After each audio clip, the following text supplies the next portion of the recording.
지난주에는 선행 혹은 순종의 한계와 의의에 대해 고백하는 하이델베르크 요리문답 62-3-4문을 함께 살펴보았습니다. 그럴 때 조금 이례적으로 웨스트민스터 신앙고백서 16장의 7절, 7절 가운데 6절을 길게 다 인용하였습니다. 그렇게 한 데는 목사의 숨은 목적이랄까 의도가 있었습니다. 곧 과거에 배운 신앙고백서를 잠깐이라도 다시 들여다보면서 음미할 기회를 가지고자 한 것입니다. 우리 교회가 웨스트민스터 신앙고백서 16장을 고백하고 배운 때는 거의 만 3년 전이었습니다. 2021년 10월, 11월 그렇습니다. 그러니까 벌써 3년이 지난 거예요. 그리고 이 하이델베르크 요리문답은 모두 129문까지 있는데 지난해 10월 초순부터 다시 배우기 시작해서 이제 약 1년 동안 거의 절반쯤 배운 셈이 됩니다. 1년이 지났고 1문, 2문 그 앞에 있는 문들은 가물가물해졌단 말입니다. 그래, 성경과 신앙 고백의 아주 중요한 특징이 뭔가 하면 한 번 배웠다고 다 아는 게 전혀 아니라는 사실입니다. 성경의 한 절 한 절 혹은 한 장 한 장을 배울 때는 알 것 같아요. 이해가 잘 됐습니다. 요리문답의 한문 한문을 배울 때는 잘 배운 것 같습니다. 그러나 한두 달 지나면 거의 생각이 안 납니다. 그래서요, 성경과 신앙 고백을 잘 배우는 비결, 제일 잘 배우는 비결이 뭔가 하면 이것입니다. 보고 또 보고, 항상 곁에 두고 보고 또 보는 것입니다. 그래, 과거에 소개한 적이 있는 우르터 선생의 대요리문답 서문을 다시 인용하고 싶습니다. 우르터 선생은 자기가 담당했던 그 독일 이 개신교회의 대단히 열악한 형편을 너무나 가슴 아프게 여겨서 본인이 잘 어린이들을 가르치려고 소요리문답을 작성하고 이제 어른과 목사들 이런 사람들 가르치려고 대요리문답을 본인이 작성한 거 아니에요. 그러니 본인의 마음과 머리에서 나왔단 말입니다. 그런 사람이 이 대요리문답 서문에 이렇게 적는단 말이에요. 저는 박사이자 설교자입니다. 배울 만큼 배웠고 산전수전 다 겪었습니다. 그러나 여전히 교리를 배울 때는 어린아이처럼 배웁니다. 매일 아침 그리고 시간 날 때마다 십계명, 사도신경, 주님께서 가르치신 기도, 시편을 또박또박 입으로 소리내어 읽습니다. 그럼에도 불구하고 여전히 날마다 조금씩 더 읽고 공부해야 할 필요를 느낍니다. 왜냐하면 저는 만족할 만큼 배우지도 못했거니와 또 그렇게 될 수도 없다는 것을 알기 때문입니다. 요리문답 앞에서 저는 어린아이이고 학생입니다. 그러나 저는 이런 제 모습을 기꺼이 즐거워합니다. 요리문답을 직접 작성한 선생이 이렇게 말한단 말입니다. 그래, 우리도 이 루터 선생처럼 신앙 고백서를 읽고 또 읽자 하는 뜻으로 지난번에 3년 전에 배워서 한번 배우고 지나갔는데 다시 배우면 완전히 잊어버린 건 아니잖아요. 생각나는 것들이 있고 맞다, 이거였지 하면서 이제 제 마음이 굉장히 새로워진단 말입니다. 저도 이번에 웨스트민스터 신앙고백서 16장 6절을 다시 읽으면서 전에는 미처 생각하지 못했던 것을 보게 된 것이 있어서 지난주에 성도 여러분께 말씀드렸습니다. 곧 16장 6절의 첫 문장에서는 하나님께서 그리스도 안에서 우리 신자의 인격과 생활을 기쁘게 받아주신다. 그때는 그리스도 안에서라고 말하는데 왜 세 번째 문장에서는 하나님께서 아드님 안에서, 그분의 아드님 안에서 신자를 보신다고 고백하는 것일까? 이게 같은 뜻이지만 왜 그리스도라는 말 대신에 하나님의 아드님이라고 했을까 하는 사실을 말씀드렸습니다. 그러니까 말이에요. 성경과 요리문답은 한순간에 이렇게 도를 통하듯이 깨치는 방법은 전혀 없어요. 그날 매일 밥 먹듯이 조금씩 다시 보고 새록새록 그 새로운 뜻을 조금씩 알아가는 수밖에는 아무런 방법이 없어요. 그러니 이 교재와 부교재, 성경과 요리문답을 늘 옆에 두고, 저는 제 책상에 손만 닿으면 닿을 곳에 성경과 요리문답 책이 항상 있어요. 그러니까 수시로 빼서 보는 수밖에는 아무런 방법이 없는 것입니다. 그래, 보니까 좋지 않으시더냐 하는 뜻으로 지난주에 16장을, 웨스트민스터 신학국에서 16장을 그냥 쭉 한번 다시 읽은 것입니다. 읽기만 해도 이게 정리가 잘 된단 말입니다. 오늘은 이 하이델베르크 요리문답 65문, 66문을 함께 고백하고 살펴보겠습니다. 먼저 65문을 고백합니다. 오직 믿음으로만 우리가 그리스도와 그의 모든 은덕에 참여할 수 있는데, 이 믿음은 어디에서 옵니까? 답, 성신에게서 옵니다. 그분은 거룩한 복음의 강설로 우리의 마음에 믿음을 일으키며 성령의 시행으로 믿음을 굳세게 하십니다. 이 65문의 질문은 믿음이 어디에서 오는가를 물어요. 그런데 그렇게 묻기 전에 전제적으로 못 박아서 하는 말이 있지 않습니까? 오직 믿음으로만 우리가 그리스도와 그의 모든 은덕에 참여할 수 있다. 이걸 전제하고, 그러니 이 믿음, 이때 이 믿음은 참된 믿음을 가리키는 것임에 틀림이 없습니다. 그런데 이건 굉장히 요약된 진술이라는 걸 우리가 단박에 알 수 있어요. 참된 믿음이라고 이제 참된을 붙일 필요가 없어요. 이 믿음은 참된 믿음입니다. 참된 믿음만 그리스도와 그리스도의 모든 유익에 우리를 연합시킨단 말입니다. 이 말이 어디에서 온 것인지 아시는 교우분들이 이제는 많기를 바랍니다. 최근에 두어 번 아주 반복적으로 일부러 하이델베르크 요리문답 20문답을 여러 번 인용했지 않습니까? 그 20문답에서 그러잖아요. 그리스도를 통하여 모든 사람이 구원을 받습니까? 하고 묻고 답은 아닙니다. 참된 믿음, 거기에는 참된 믿음이라고 붙여놨어요. 맨 처음에 하는 말이니까.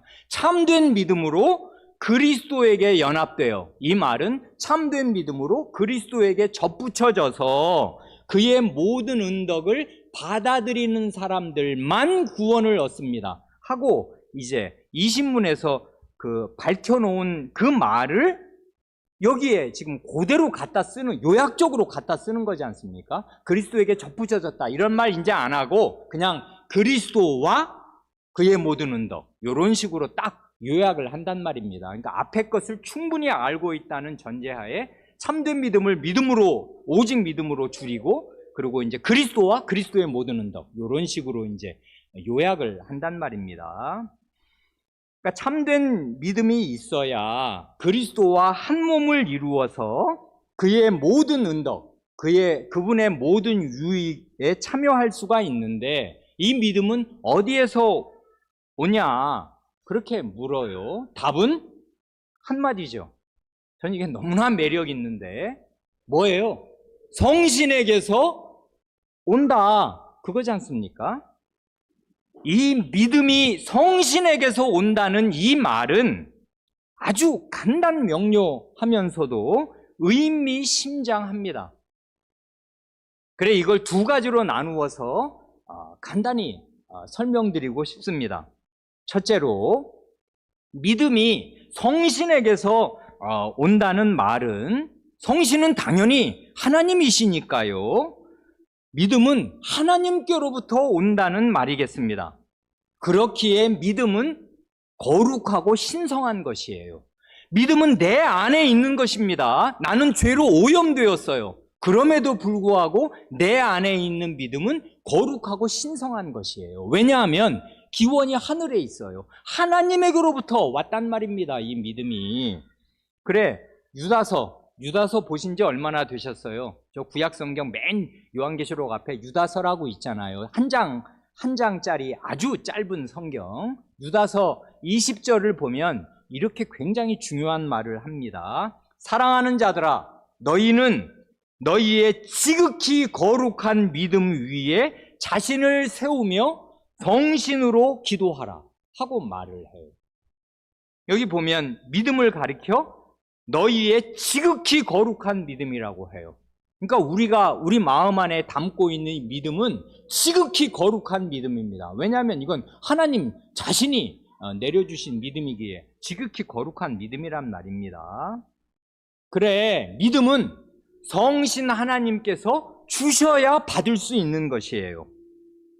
그래, 우리가 애송하는 그 고린도전서 12장 3절 말씀 있지 않습니까? 성신으로 아니하고는 누구든지 예수를 주님이시라 주시라 할 수 없느니라 하고 분명히 말해요. 그러니까 우리가 정말 나의 인생의 주인으로, 나의 매일 생활의 주인님으로 예수님을 고백하고 실제로 그렇게 살고 있다면 이건 완전히 성신이 아니고서는 그렇게 할 수 있는 사람이 없어요. 성신이 아니고서는 누구든지 예수를 주님이시라 할 수 없단 말입니다. 그러니 예수님을 주님이시라고 고백하는 이 거룩한 믿음은 성신 하나님께서 주시는 것이에요.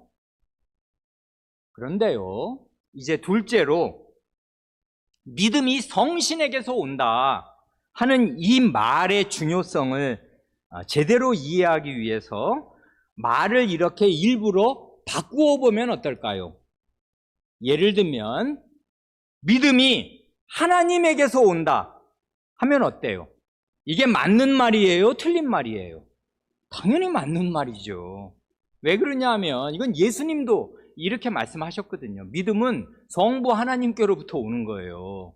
왜냐하면 예수님이 이제 그 제자 베드로가 가이사랴 빌립보에서 사도 단을 대표해서 베드로 사도가 주는 그리스도시요 살아계신 하나님의 아들이십니다 하고 정말 참된 믿음을 고백했지 않습니까? 그럴 때 예수님이 단박에 하신 말씀이 뭐예요? 이를 내게 알게 하니는 하늘에 계신 내 아버지시니라 하시지 않습니까? 그러니까 신앙을 고백하는 현장에서 이 믿음 누가 고백하게 했어? 누가 내 마음에 넣어주어서 내 입에서 고백이 되게 하신 거야 하면 하늘에 계신 내 아버지, 그분이 누군데요? 성부 하나님.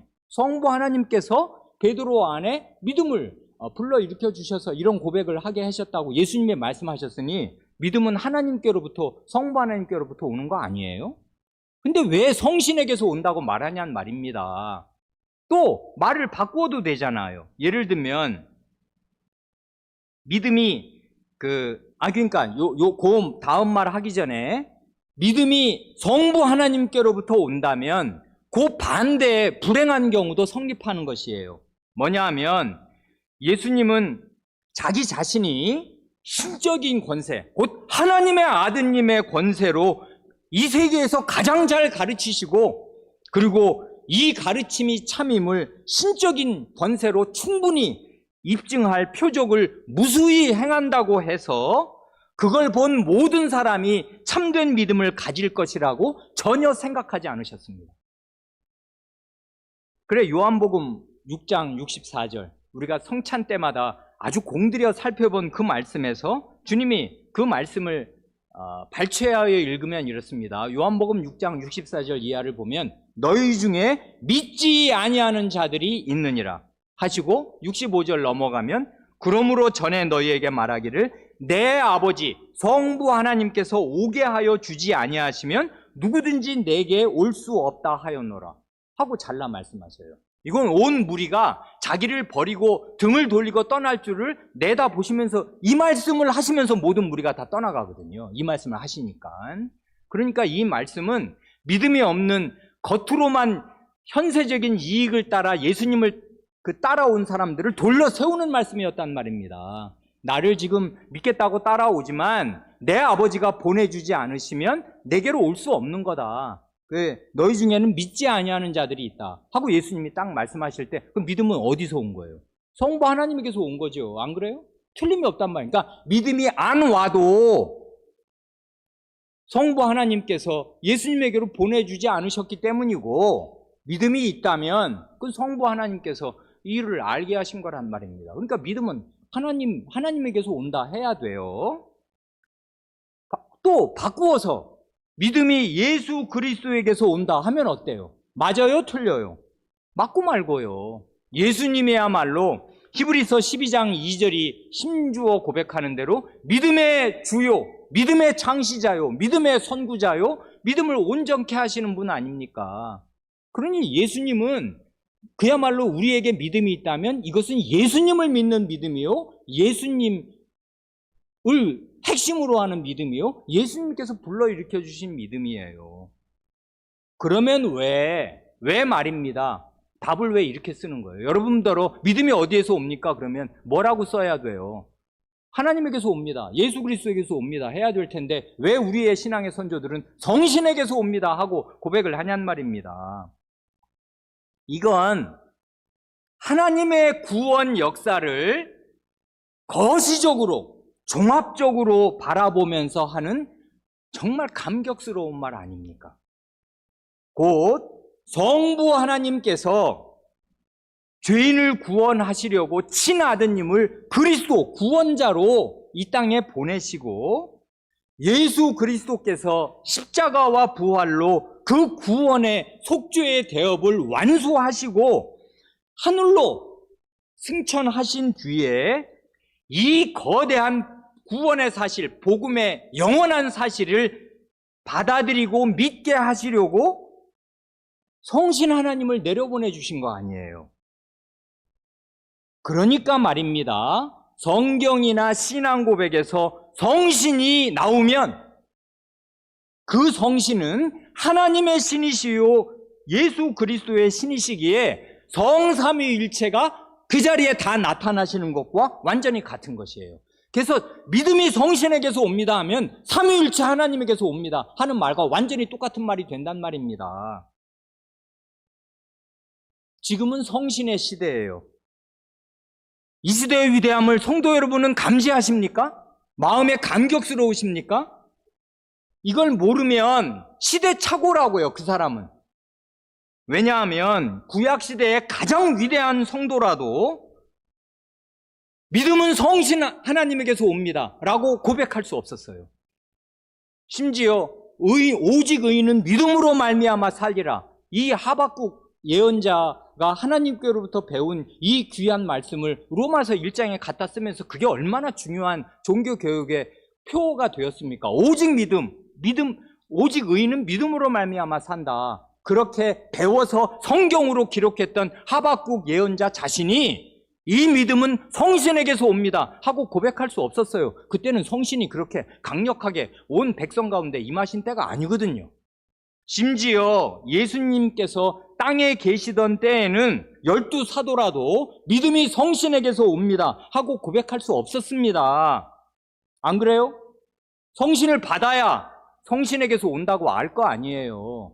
그러니 말입니다. 하나님께서 우리를 지극히 영광스러운 역사의 마지막 시대에, 성신의 시대에 두신 것이에요.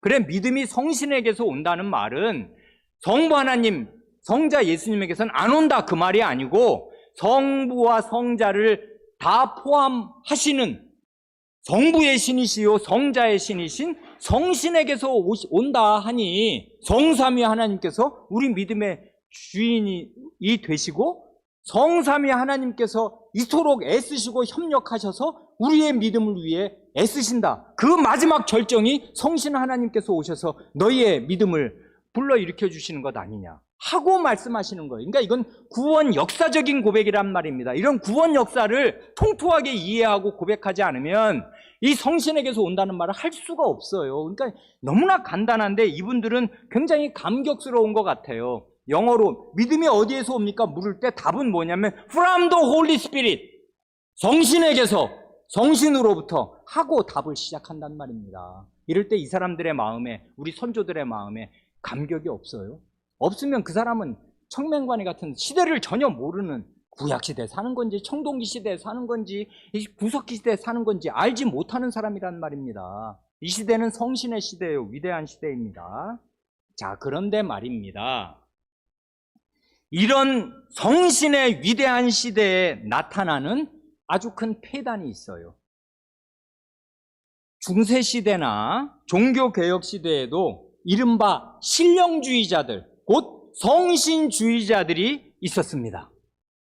성신에 취해서 사는 사람들이 있었어요. 특별히 현대에 들어와서 무슨 교회 있지 않습니까? 성신을 받자 하면서 방언이나 신유나 신비체험을 한껏 추구하는 사람들이 대거 생기게 되었습니다. 그래, 성신을 엄청 강조해요.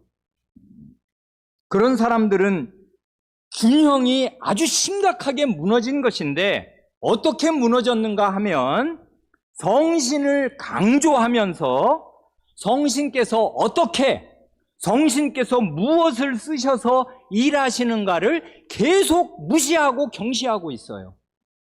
곧 이건 아주 무서운 일인데, 성신 하나님과 성신께서 일하시는 방식을 분리시키는 것이고, 간단히 말해서 성신과 은혜의 수단들, 은혜의 방도들을 분리시키는 것이에요.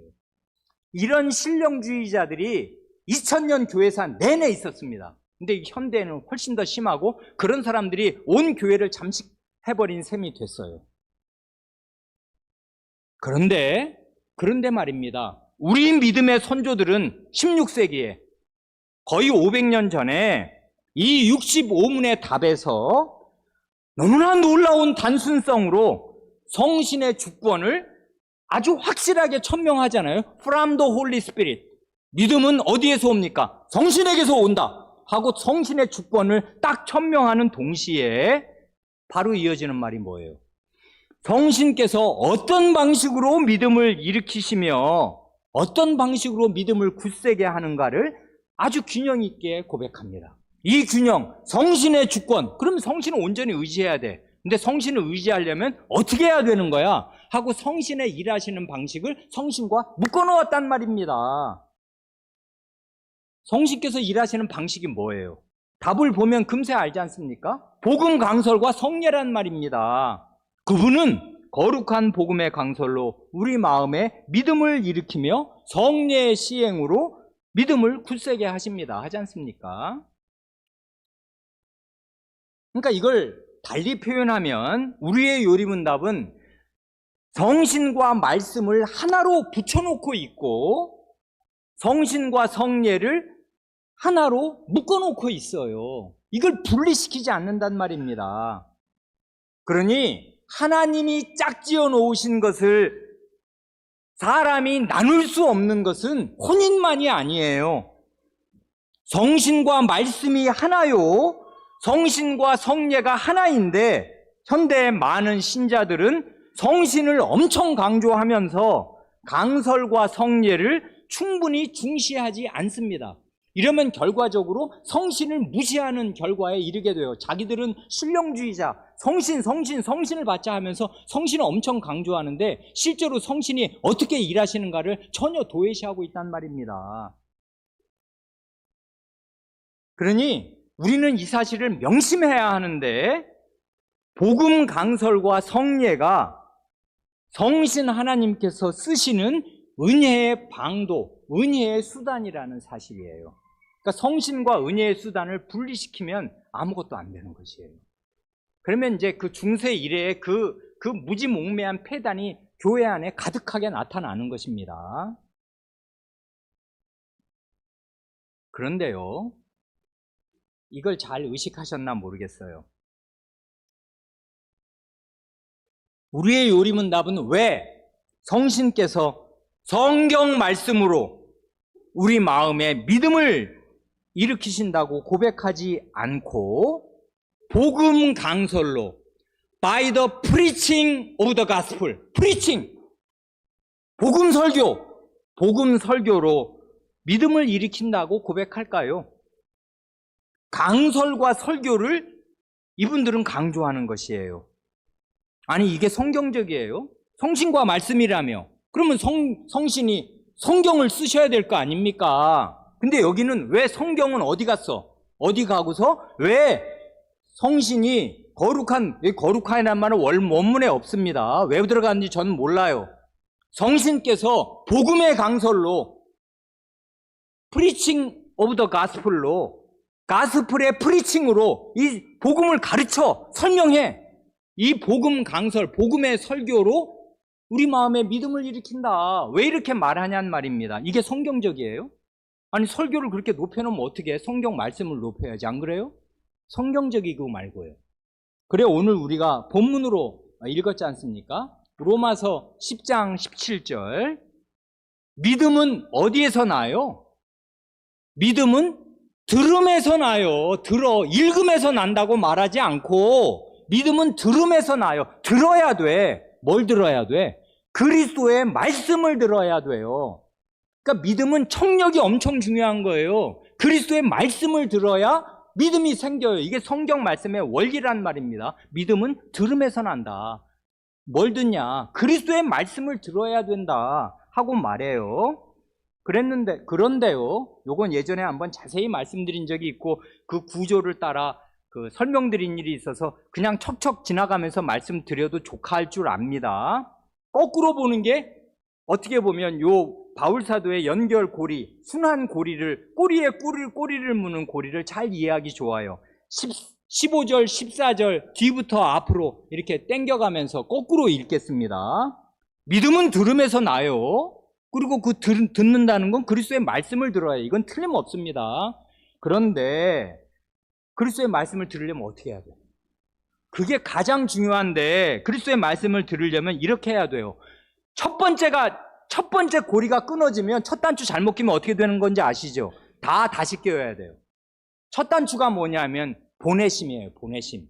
15절에 나오는 거. 보내심을 받지 아니하였으면 어찌 전파하리요? 한단 말입니다.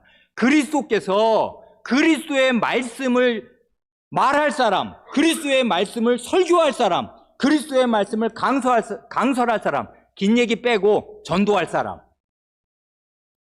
사람을 보내셔야 돼요. 이건 뭘 말하는 거냐면 그리스도의 위임과 임명을 말하는 거 아니에요. 여러분, 대사와 사신을 아무나 보내요? 절대로 그렇게 안 하죠. 왕의 사신이란 말입니다. 내가 가는 것과 똑같다. 이 사람 말 들어라 하고 전권 대사를 보내야 해요. 누가? 하나님이. 누가? 그리스도께서. 그래서 보내심을 받지 아니하였으면 어떻게 전도를 하냐? 어떻게 설교하냐? 아까 우리가 그 본문에서 예수님이 자기가 온 목적이 전도다. 사도들을 보내는 목적이 전도다 할 때 그 케리소라는 말이 여기 똑같단 말입니다. 어떻게 전도하냐? 어떻게 전파하냐? 그런데 그러니까 이제 중요한 건 보내심 받은 사람이 그리스도의 말씀을 전해야 해요. 그래야 그걸 들어야 돼. 그 다음 발을 보면 그래서 14절 하반절 뒤부터 보면 전파하는 자가 없이, 이건 누구예요? 보내심 받아서 전파하는 거지. 그리스도의 보내심 받은 사람이 그리스도 자신의 말씀을 전파합니다. 이건 사람의 입에서 나오는 말인데 사람의 말이 아니에요. 하나님, 그리스도 자신의 말씀이란 말입니다. 완전히 똑같아요, 효과가. 그리스도가 그걸 보증하셔. 왜냐하면 자기 사자니까. 내 사자는 내가 하는 말을 그대로 전하니까 이 사자의 말을 듣는 게 내 말을 듣는 거다. 그래서 그리스도 자신의 말씀을 들어야 구원을 받는 거예요. 소문을 들어서 구원받는 거 아니란 말입니다. 그리스도 자신의 말씀을 어떻게 들어? 전파하는 자가 없으면 어떻게 듣냐? 그러니 전파하는 자가 있어야 들어요. 14절 중반절은 뭐예요? 듣지도 못한 자를 어찌 믿으리요?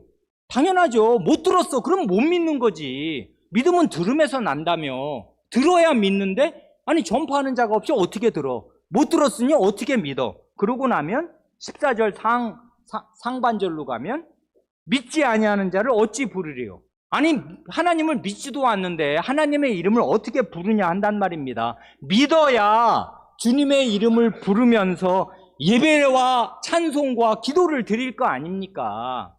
그래서 13절에 그 유명한 말, 누구든지 주의 이름을 부르는 자는 구원을 받으리라 한단 말입니다. 이 메커니즘이 이해되시죠? 예배 드리는 사람, 찬송 드리고 기도 드리면서 예배 가운데 주님의 이름을 부르는 사람이 구원을 받는 거예요. 이 구원받는 사람의 현재적인 모습을 너무나 아름답게 그리고 있지 않습니까? 그는 누구입니까? 주님의 이름을 부르는 사람이에요. 주님의 이름을 부르는 사람은 누구나 구원을 받을 것인데 부르게 되는 과정이 있었잖아요. 부르려면 어떻게 해야 돼? 믿어야 부를 거 아닌가? 아니, 여기 지금 예배당 나오셔서 찬송을 부르면 그 찬송이 하늘에 올라갈 거라고 믿을 수가 있어요? 믿음이 있어야 이 찬송 하나라도 제대로 부를 것이고, 기도를 할 때 아멘 할 때 믿음이 있어야 아멘 하지, 습관적으로 애들처럼 부모 따라서 아멘 하면 그게 참된 기도가 돼요? 그건 기도를 배우는 중이지. 참된 믿음이 있어야 찬송도 하고 기도도 하고 예배를 드릴 거 아닙니까? 그렇게 예배 드리는 사람은 구원을 받아요. 그런데 그렇게 하려면 들어야 돼. 그리고 믿어야 되고, 믿으려면 들어야 되고, 들으려면은 누가 전파를 해줘야 되고, 전파하려면 하나님이 그를 보내셔야 된단 말입니다. 이런 메커니즘이 쫘르르 있단 말입니다. 안 그래요? 그러니 이걸 쭉 보면 성신께서 성경 말씀을 안 쓰신다는 얘기가 아니고, 이 책으로 기록하여 주신 성경 말씀이 뒷전으로 밀린다는 얘기가 절대로 아니죠.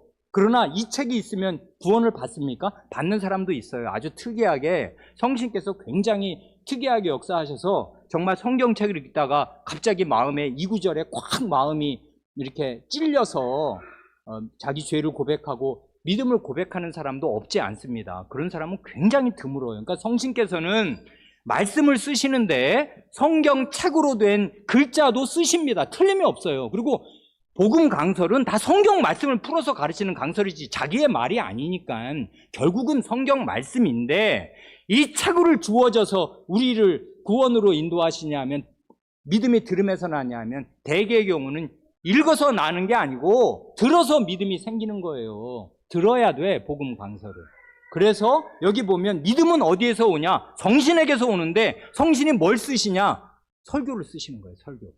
설교를 쓰신다. 이게 아주 성경 말씀의 로마서 10장에서 움직일 수 없는 교리이고, 이걸 복창하는 거예요, 우리의 선조들이. 그래서 여긴 특이하게 성신께서 성경 말씀을 쓰신다고 하지 않고 복음 강서를 쓰신다, 이렇게 말하는 것이란 말입니다. 그런데 이 65분의 답에서 보충할 말도 있어요. 그게 뭐냐 하면, 여기 보세요. 그분은 복음의 강설로 우리 마음에 믿음을 일으키며 성례의 시행으로 믿음을 굳세게 하십니다. 하니까 요걸 딱 대별하면 어떻게 돼요? 강설의 역할은 뭐냐? 아, 알았어. 한글을 읽으면 아는 거지. 믿음을 일으키는 거, 믿음을 생성하는 거예요. 그렇게 해서 생긴 믿음은 성례로 굳세게 된다, 그거지 않습니까? 일단 문면은 그래요. 그러면 그렇게 이해하면 어떻게 될까요? 우리 교회는 틀림없이 매주 성찬을 해야지. 왜냐하면 설교를 했어, 믿음이 생겼어. 근데 이 믿음이 강화되려면, 굳세게 되려면 어떻게 해야 돼? 성례를 해야, 성찬을 받아야 되는데 세례는 일생 한 번 받는 거니, 그러니 매주 성찬하는 수밖에 없죠. 그래야 믿음이 굳세게 될 거 아닙니까? 안 그래요? 그러니까 이건 요 65문의 답은 잘 이해해야 되는데, 이건 표현을 단순하게 하느라고 강설은 믿음을 일으키고 성례는 믿음을 굳세게 한다 하고 대별했을 뿐인데, 조금 더 온전하게 균형 있게 표현한다면 복음 강설은 우리의 믿음을 일으킬 뿐만 아니라 그 믿음을 굳세게도 해주는 것이에요. 둘 다를 하는 것이에요. 이건 우리의 경험으로 너무나 잘 안단 말입니다. 설교로 안 믿는 구도자가 믿음을 갖게 되기도 할 뿐 아니라, 믿는 우리는 설교를 들으면서 믿음이 자라고 강화되는 거예요. 안 그래요? 그런데 성례가 또한 믿음을 굳세게 하고 강화하는 역할을 하여준다, 그것입니다. 다만 성례는 복음 강설이 없이 독자적으로 믿음을, 세례의 물방울을 떨어뜨려야 된다고, 그리고 성찬에 빵과 포도주를 먹는다고 없던 믿음이, 전혀 안 믿는 사람이 그렇게 하고 나면은 신기한 거 내가 해봤다 하면서 어떤 그리스도를 믿는 믿음이 생기는 게 전혀 아니고, 이미 생성된 믿음을 굳세게 강화시켜주는 역할을 성례는 한다, 세례와 성찬은 한다, 그거지 않습니까? 그러나 끔찍하게도 요즘 우리 시대는 이런 아주 기본적이고 기초적인 교리조차 믿지 않고 따르지 않는 아주 무법한 시대가 되었습니다. 강남의 어느 교회는 아주 유명한 교회인데, 이름만 대면 다 아는 교회인데, 불신자들을 대학생들, 친구들 데리고 오라 해서 불신자들의 전도 집회를 해서, 그건 선하고 좋은 일이죠. 친구들 데리고 와서 교회에서 목사가 전도 설교를 하면 아주 좋은 일이겠는데, 그 자리에서 성찬을 베푼다 합니다. 왜냐하면 이게 이제 교회에 오면 이것도 먹어보고 이것도 빵도 먹어보고 포도주도 마시면서 뭔가 격식 있는 예식에 참여하면은 뭔가 마음이 뜨끈뜨끈해지고 이제 복음을 잘 믿게 되는 모양이죠. 그 교회는 신앙 고백을 새로 쓴 모양입니다. 곧 성신께서 성례의 시행으로 믿음을 불러일으키십니다 하는 식으로 신앙 고백을 새로 쓰고 싶은 모양입니다. 그러니 역대의 신앙 고백에 대해서 무지하고 신앙 고백을 경시하는 현대 교회의 행태가 이래요. 그걸 지적하는 사람이 없어요. 그리고 우리나라는 벌써 몇십 년 전에 그 탄핵된 우리 여 대통령 있었지 않습니까? 여의도에 모여있어. 그 사람은 신자가 아니란 말입니다. 그럼 대선 후보야, 대통령 후보야, 권력자죠. 그리고 실제로 나중에 대통령이 됐어요. 후보 시절에 목사들이 그 부활절 연합 예배 때 그런 사람에게 성찬을 주었단 말입니다. 먹어요. 왜냐하면 예식에 참여한 거야. 그리고 거기는 유권자들이 엄청 많으니까 그런 자리를 대선 후보들은 놓칠 수가 없는 거죠. 우리나라 이렇게 되었습니다. 이 신앙 고백의 가장 기본적인 도리, 성례의 역할이 뭐냐? 이미 생성된 믿음을 강화시키는 역할을 하는 것이고, 강설의 말씀은 전도의 말씀, 이게 전도예요. 전도란 이런 것입니다. 설교예요, 설교. 이 설교로, 복음 설교로 우리의 없는 믿음을 불러일으키며 이미 생긴 믿음을 굳세게 하고 강화시켜준다, 그것입니다. 이만큼 하면 그 65문을 이제 어느 만큼 설명드린 줄로 생각합니다. 시간이 근데 많이 가서 그 다음 66문은 가장 중요한 핵심만 아주 대강 한마디로 살펴보고 다음 시간에 더 생각하기를 원합니다. 일단 뼈대라도 볼 수 있도록 함께 고백을 하지요. 66문, 성례가 무엇입니까? 답, 성례는 복음 약속의 눈에 보이는 거룩한 표와 인으로 하나님께서 제정하신 것입니다. 성례가 시행될 때 하나님께서는 복음 약속을 우리에게 훨씬 더 충만하게 선언하고 확증하십니다. 이 약속은 그리스도께서 십자가 위에서 이루신 단번의 제사 때문에 하나님께서 우리에게 죄사함과 영원한 생명을 은혜로 주신다는 것입니다. 참 좋지요. 성례가 뭐냐? 간단하게 묻습니다. 그럴 때 성례가 뭡니까? 라고 말할 때 언제든지 우리 마음에 아주 뚜렷하게 가장 생생하게 살아있어야 할 핵심 사실이 뭐냐? 그건 뭐냐 하면 주어를 바로 생각하는 거예요. 성례는 하나님께서 제정하신 것이다 하는 사실입니다. 이게 사실 전부예요. 성례는 결단코 교회가 제정한 예식이 아니고 우리 인간이 고안해낸 예식이 아닙니다. 성례는 하나님께서 제정하신 것이에요. 그렇기에 거룩하고 신성해요. 아까 우리 믿음은 어디에서 옵니까? 성신에게서 옵니다. 그러니까 믿음이 지극히 거룩한 믿음 아니에요. 하나님에게서 왔으니 이 믿음은 거룩하고 신성해요. 내 안에 믿음이 있다면 우리는 기뻐 뛰어야 돼요. 어떻게 나처럼 이 땅에 붙은 나에게 하늘의 믿음이 내 속에 심어졌고 자라고 있냐? 이게 어찌 된 일이냐? 하늘에 속한 사람이 된 것이에요. 이 신성하고 거룩한 것을 내 마음에 담았으니 말입니다. 마찬가지로 우리는 땅에서 이 성찬을 행하지 저 하늘에서 행하는 거 아니잖아요. 그래, 우리가 준비한 성찬이라는 게 얼마나 보잘것없어요, 사실은. 그런데 이 성례는 하나님께서 제정하신 것이란 말입니다. 그래서 거룩하고 신성해요.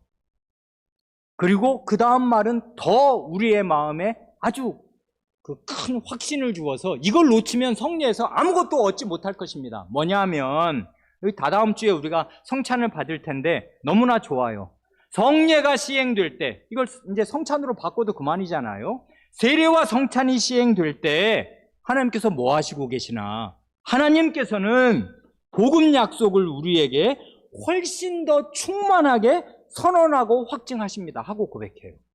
하나님의 살아있는 활동, 하나님의 현재적인 활동을 우리의 선조들은 고백해요.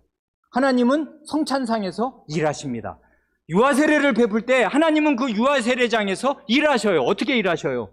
복음의 약속을 우리에게 훨씬 더 충만하게 하나님 자신이 선언하시고 하나님 자신이 확실히 증명해 주셔요. 이거밖에 더 뭐가 있어요? 그러니 목사는 가장 하급 종으로서 이런 하나님과 예수 그리스도를 수종들어서 뭐 배찬하고 배병을 하고 세례에 물을 뿌려주고 할 뿐이지만은 중요한 건 그런 게 아니에요. 뭘 어떻게 하든지 그런 건 중요한 게 아니고 세례에 물의 양이 중요한 것도 아니고 빵을 뭐 언제 먹고 포도주를 언제 마시고 어떤 방식으로 마시냐 이런 게 중요한 게 아니고 하나님이 지금 뭘 하시냐, 이걸 누가 정하셨으며 정하신 그분이 지금 어떻게 하고 계시냐, 그걸 믿음의 눈으로 바라보는 것입니다. 그러면 성례에서 은혜를 못 얻어요? 하나님이 이렇게 우리에게 충만하고 선언하고 확증하시는데 하나님의 충만한 선언을 못 듣고 하나님의 충만한 확증을 못 받으면 성례를 100번, 1000번 받으면 무슨 소용이 있냔 말입니다. 교회 예식에 참여한 것뿐이지, 안 그래요? 그러니 이 요리문답의 내용을 마음에 새기시고서 성례 때 하나님이 어떻게 움직이시나, 뭘 하시나 하는 걸 같은 고백으로 고백하세요. 그러면 마음에 큰 은혜가 있을 것이고 하나님의 보이지 않는 활동을 믿음의 눈으로, 영혼의 눈으로 보게 될 것입니다.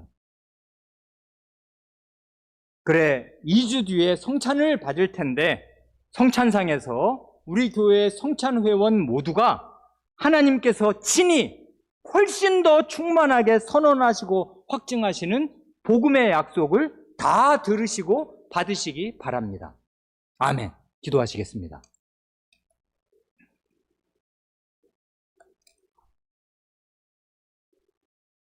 하나님 아버지, 저희는 오늘도 성신으로 아니하고는 누구든지 그리스도 예수를 주님이시라고 할 수 없느니라 하시는 말씀을 붙들고 의지하오며, 저희 같은 죄인이 이제 저희의 인생의 참 주인이 예수 그리스도이심을 저희는 부인할 수 없이 믿고 고백하고 그렇게 살기를 원하고 원하온데, 저희의 비록 죄가 많고 욕심이 많아서 때때로 저희가 저희 인생을 자주장하고 자기 식대로 사는 그런 시간이 많은 것이 부끄럽고 한탄스러울 따름이오나, 저희의 마음 중심에는 예수 그리스도를 주님이시라고 믿는 그런 믿음이 틀림없이 있는 것을 볼 때 이것이 어찌된 일인가 생각하오며, 이것은 바로 성신 하나님께서 저희 마음에 계신 움직일 수 없는 증거요, 그 성신 하나님께서 하늘의 믿음,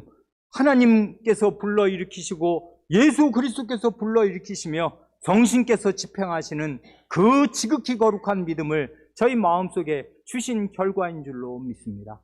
하나님께서는 이런 저희의 믿음을 복음 강설로 계속 자라고 강화시켜 주실 뿐만 아니라 저희의 믿음이 얼마나 연약한지를 긍휼히 여기시고 불쌍히 여기셔서 확실한 물증을 오감으로 체험할 수 있게 하여 주시되, 세례의 물로 저희의 죄를 세례의 물로 저희의 때를 씻듯이 세례의 물로 저희의 죄를 완전히 씻어주신다는 사실, 그리스도의 피가 저희의 죄를 완전히 씻어주신다는 사실을 세례의 물로 확실히 증거하시고 선언하시며, 또한 성찬의 빵과 포도주가 그리스도와 연합되게 하는 저희의 신령한 음료요 양식이 되어서 그리스도와 저희는 나눌 수 없는 한 몸으로 산다는 사실을 저희의 몸으로 체감하게 하여 주시오니, 이런 하나님의 위대하고 은혜로운 선언과 확증이 성례 때마다 저희 교회에 가득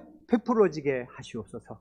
그리하여 성찬에 참여하는 사람마다 하나님의 선언과 확증을 들은 보람이 있게 하시고 마음이 든든하게 하시고 믿음이 굳세어지게 하시옵소서. 우리 구주 예수님의 이름으로 기도합니다. 아멘.